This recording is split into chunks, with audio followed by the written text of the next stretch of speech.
Assalamualaikum warahmatullahi wabarakatuh. Perkenalkan nama saya Ridho Gifari Ramadan dengan NIM 118190145. Di sini saya akan menjelaskan tentang tugas metodologi penelitian. Untuk jurnal pertama dengan judul Analisis Manajemen dan Kinerja Rantai Pasokan Agribisnis Buah Stroberi di Kabupaten Bandung. Penulisnya di sini adalah Hairul Furqon pada tahun 2014. Tujuan dari penelitiannya adalah sebelumnya tujuan dari supply chain management atau manajemen rantai pasok adalah mengintegrasikan aliran barang dan jasa serta informasi sepanjang rantai pasokan untuk memaksimalkan nilai kepada pelanggan pada tingkat biaya yang efisien. Adapun tujuan dari penelitian ini adalah pertama yaitu memperoleh gambaran atau pemetaan rantai pasokan atau supply chain management. Kemudian memperoleh gambaran atau pemetaan rantai pasokan agribisnis stroberi di Kabupaten Bandung. Kemudian mengidentifikasi dan menganalisis faktor-faktor yang menjadi pendorong dan faktor penghambat dalam rantai pasokan pada agribisnis stroberi.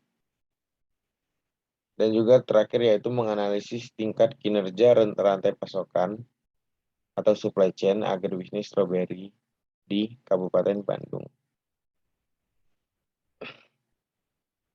Jenis data sampel dan indikator adalah yang pertama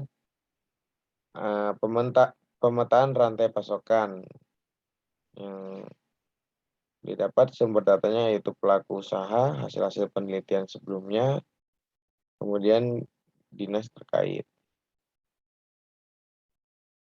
Kemudian pemetaan manajemen rantai pasokan. Ya, sumber datanya dari pelaku usaha, hasil-hasil penelitian sebelumnya juga, dan dinas terkait juga. Kemudian identifikasi faktor pendorong dan faktor penghambat dalam rantai pasokan. Ya, untuk sumber datanya itu pelaku usaha, hasil-hasil penelitian sebelumnya, dan juga dinas terkait. Yang terakhir adalah analisis kinerja rantai pasokan dengan sumber datanya yaitu pelaku usaha, hasil penelitian sebelumnya, dan juga dinas terkait. Kemudian adalah metode pengumpulan data dan sampel.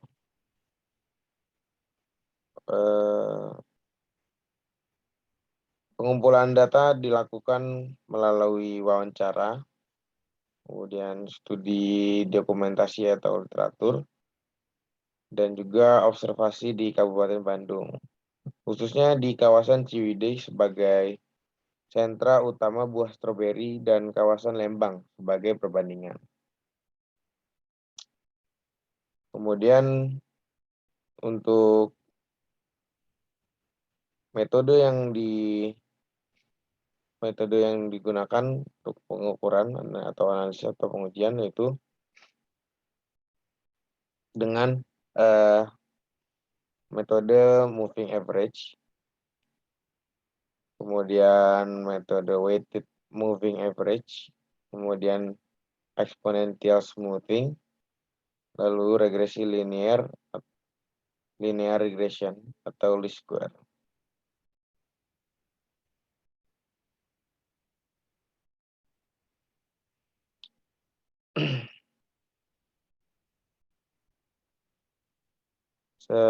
Secara umum datanya diolah dan disajikan dalam bentuk distribusi frekuensi dan disajikan berdasarkan kesamaan karakteristik atau dibandingkan untuk memahami fenomena atau diolah agar mudah digunakan untuk pengolahan analisis deskriptif. Kemudian alat atau software yang digunakan adalah saat pengolahan data yang diperoleh Kemudian diolah dengan bantuan software production and operation management atau bisa disingkat dengan POM Windows version 3.0.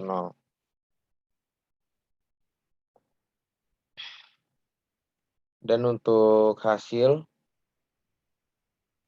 didapatkan bahwa rantai pasokan di Kabupaten Bandung termasuk kategori multi saluran. Manajemen rantai pasokan meliputi pola tradisional dan kemitraan.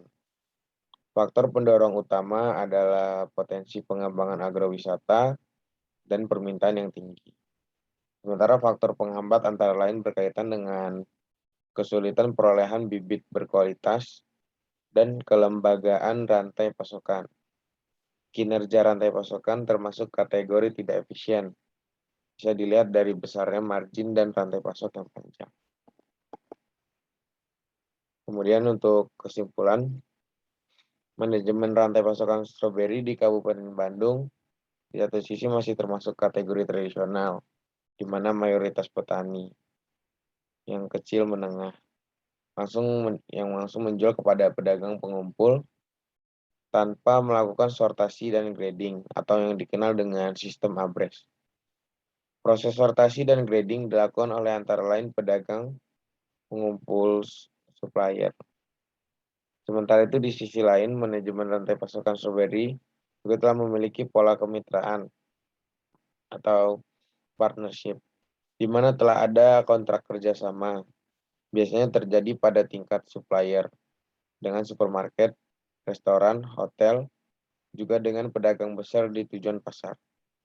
Di kawasan Pasir Jambu, Ciwidey, sudah terdapat asosiasi yang menaungi para petani untuk kepentingan koordinasi, perolehan bibit, pengelolaan persediaan, pemasaran, dan sebagainya.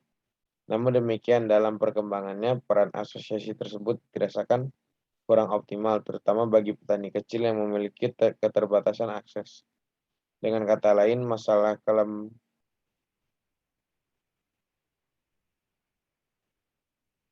kelembagaan dalam rantai pasoknya belum optimal.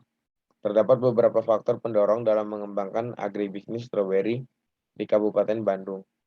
Antara lain potensi pengembangan stroberi sebagai agrowisata, pola tanam yang fleksibel, permintaan stroberi yang tinggi, dan berkembangnya industri-industri pengolahan stroberi. Sementara itu, faktor-faktor penghambat dalam mengembangkan agribisnis stroberi di Kabupaten Bandung terkait dengan persoalan-persoalan seperti biaya pemasaran dan kelembagaan rantai pasok, kesulitan memperoleh bibit yang berkualitas, dan media tanam yang memiliki komposisi. Keterbatasan dari metode dan hasil penelitian itu tidak dicantumkan dalam jurnal. Untuk jurnal kedua yang berjudul Manajemen Rantai Pasok Kerupuk Ubi Kayu sebagai Agroindustri Berbasis Pangan Lokal di Kabupaten 50 Kota. Penulisnya adalah Husnarti dan Rahmi Yuristia pada tahun 2019.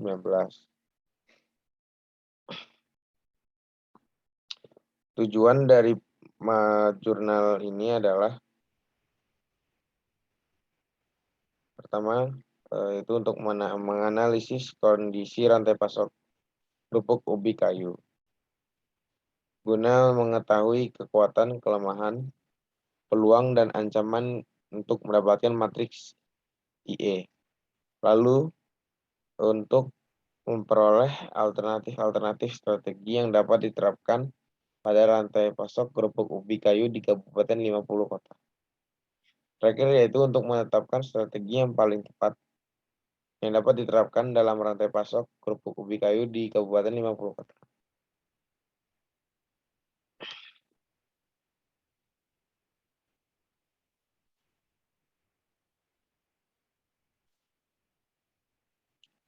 Data sampel dan atau indikator yang dicari di jurnal ini adalah harga setiap jenis kerupuk ubi kayu memiliki kondisi pasar yang berbeda-beda.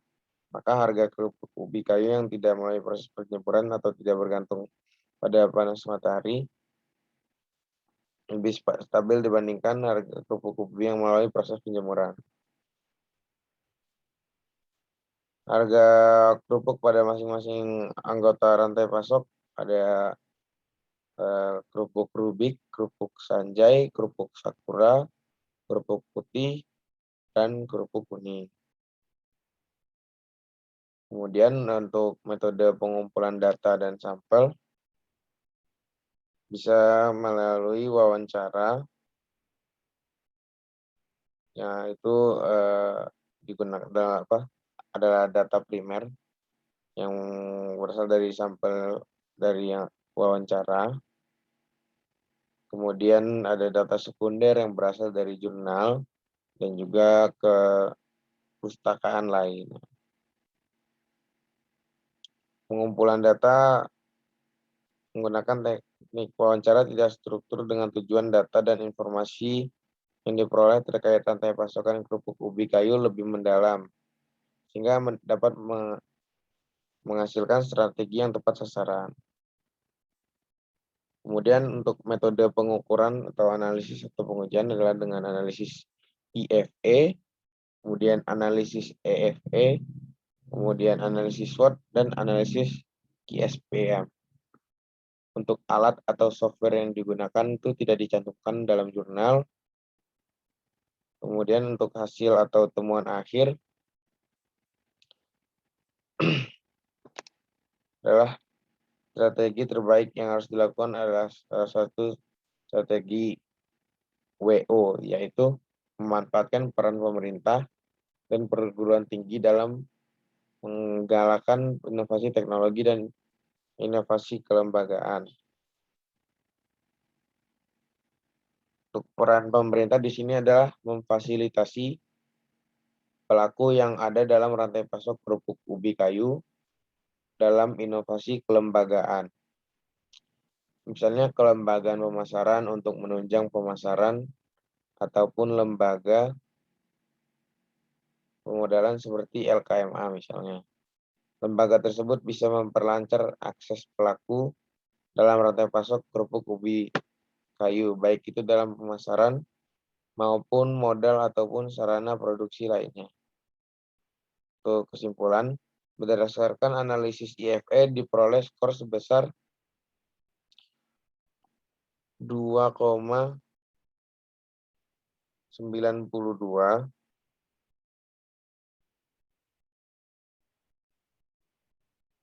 dan EFE diperoleh skor sebesar 2,60. Kemudian berdasarkan hasil IFE dan EFE tersebut, maka rantai pasok kerupuk ubi kayu berdasarkan analisis SWOT diperoleh alternatif strategi sebagai berikut, yaitu untuk strategi SO dengan alternatif strategi 1, strategi yang pertama intensifikasi dan ekstensifikasi budidaya ubi kayu. Kedua yaitu memperluas jaringan pasar. Kemudian untuk strategi WO dengan alternatif strategi yang pertama adalah membentuk klaster ubi kayu. Dan kedua melakukan kerjasama dan kemitraan dengan menerapkan prinsip manajemen rantai pasok. Kemudian yang ketiga memanfaatkan peran pemerintah dan perguruan tinggi dalam menggalakkan inovasi teknologi dan inovasi kelembagaan. Strategi ST dengan bentuk strategi berupa diversifikasi produk olahan. Strategi WT diperoleh strategi WT dengan bentuk strategi meningkatkan kualitas sumber daya manusia. Berdasarkan analisis QSPM, diperoleh strategi yang paling tepat adalah memanfaatkan pemerintah dan perguruan tinggi dalam menggalakkan inovasi teknologi dan inovasi kelembagaan dengan nilai TAS yaitu 3,44. Kemudian untuk keterbatasan dari metode dan hasil penelitian itu tidak dicantumkan dalam jurnal.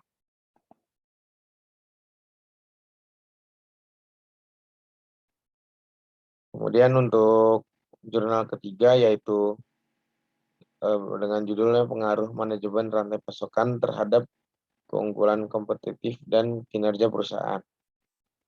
Penulisnya adalah Apriliana Ilmiati dan Munjiati Munawaroh pada tahun 2016. Untuk tujuan dari jurnal ini adalah menemukan tentang dampak manajemen rantai pasokan pada keunggulan kompetitif dan kinerja organisasi. Kemudian menganalisis dampak dari manajemen rantai pasokan pada kinerja organisasi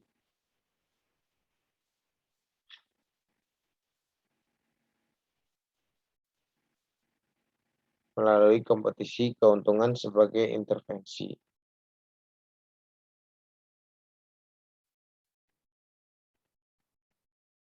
Data, sampel, dan indikator dari jurnal ini adalah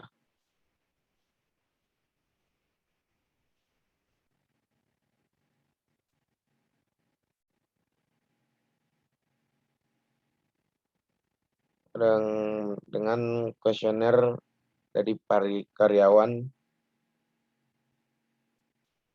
perusahaan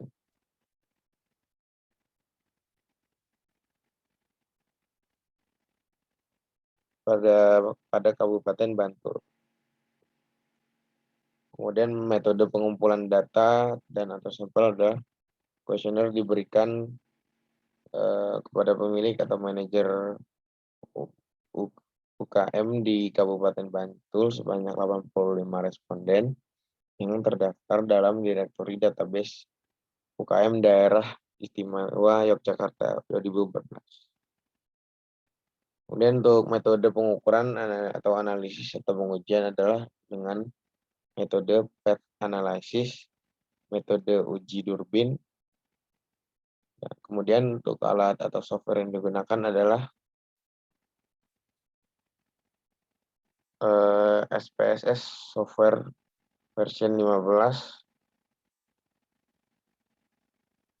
untuk alat analisis, untuk multiple regression dan simple regression.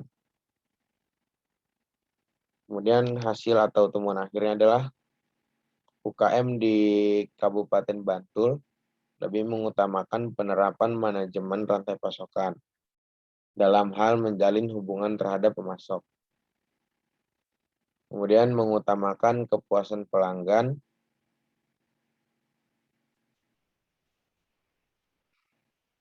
lalu berbagi informasi pada pemasok yang mampu meningkatkan kinerja perusahaannya baik dalam segi kinerja pasar maupun operasional.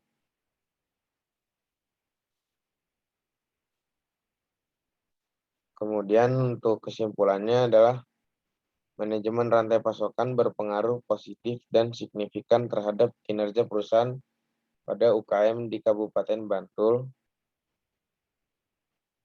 sehingga hipotesis terbukti dan diterima.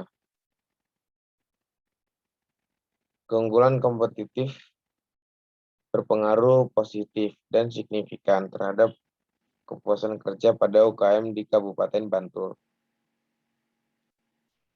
Keunggulan kompetitif mampu memediasi dalam pengaruh praktek manajemen rantai pasokan terhadap kinerja perusahaan pada UKM di Kabupaten Bantul. Untuk keterbatasan dari metode dan atau hasil penelitian tidak dicantumkan dalam jurnal.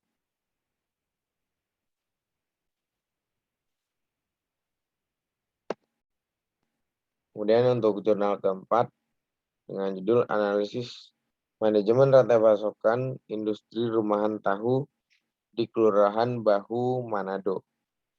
Penulis pada jurnal keempat ini adalah Ebenezer PLP dan Merlin Karuntu.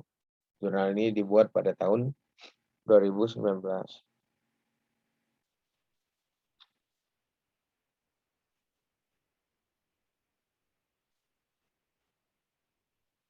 Tujuan dilakukannya penelitian ini adalah untuk mengetahui manajemen rantai pasokan dalam industri rumahan penghasil tahu di Kelurahan Bahu, Manado.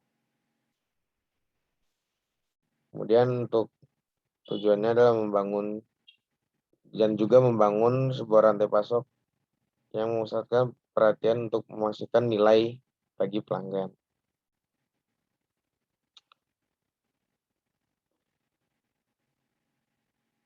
Kemudian untuk data sampel dan indikator, dalam penelitian kualitatif populasi dan sampel yang diambil disebut informan. Informan penelitian ialah orang yang benar-benar tahu atau pelaku yang terlibat langsung dengan permasalahan penelitian. Penetapan informan ditentukan berdasarkan kajian penelitian, yaitu pemasok kacang kedelai, pabrik tahu yang ada di Kelurahan Bahu, dan pengecer.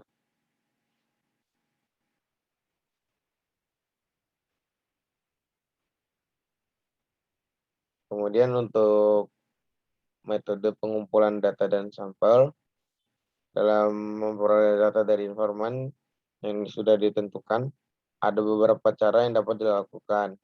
Yang pertama adalah penelitian kepustakaan, yaitu penelitian yang dilakukan dengan cara membaca dan mempelajari buku-buku yang berkaitan. Kemudian ada penelitian observasi, yaitu pengumpulan data yang dilakukan dengan cara mengamati dan mencatat secara sistematis gejala-gejala yang diselidiki. Kemudian yang ketiga adalah wawancara, yaitu proses tanya jawab dalam penelitian di lapangan. Kemudian untuk metode pengukuran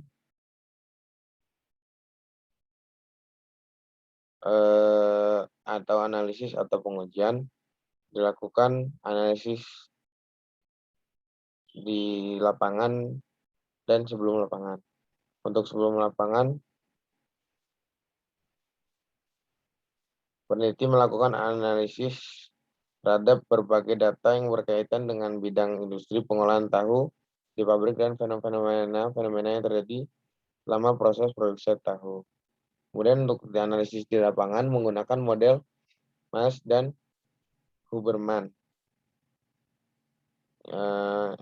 Aktivitas dalam analisis data dalam penelitian kualitatif dilakukan secara interaktif dan berlangsung secara terus-menerus sampai tuntas.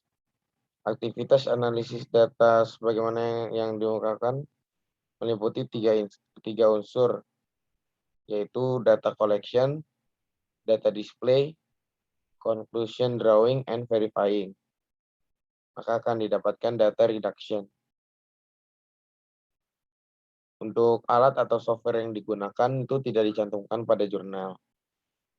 Kemudian untuk hasil atau temuan akhir adalah hasil penelitian menunjukkan bahwa teridentifikasi manajemen rantai pasokan industri rumahan tahu Kelurahan Bahu yang melibatkan pemasok kacang kedelai, produsen, pengecer, dan konsumen akhir.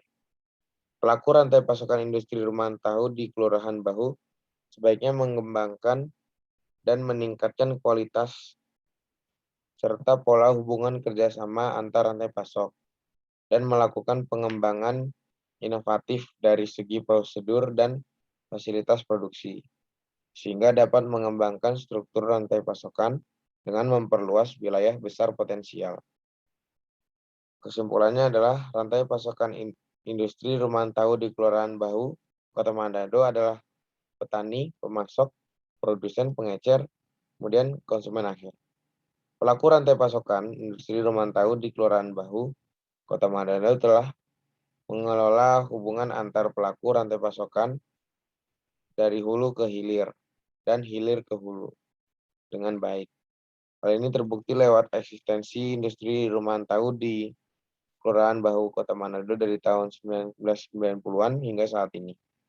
Masalah yang dihadapi para pelaku rantai pasokan terpusat pada satu masalah utama, yaitu ketersediaan bahan baku kacang kedelai lokal yang pada beberapa saat tertentu mengalami kelangkaan, sehingga mengganggu kelancaran proses produksi dan kenaikan harga dari bahan baku kacang kedelai hingga produk tahu siap jual. Keterbatasan dari metode dan atau hasil penelitian ini adalah tidak dicantumkan pada jurnal. Kemudian untuk jurnal kelima, yaitu berjudul Kinerja Manajemen Rantai Pasok Kelapa di Provinsi Sulawesi Tengah. Penulisnya adalah Nur Rahmi Sud, Ria Indriani, dan Yuliana Bakari. Dan jurnal ini dibuat pada tahun 2021. Tujuan dari jurnal ini adalah menganalisis kondisi dan kinerja manajemen rantai pasok kelapa pada perusahaan CV.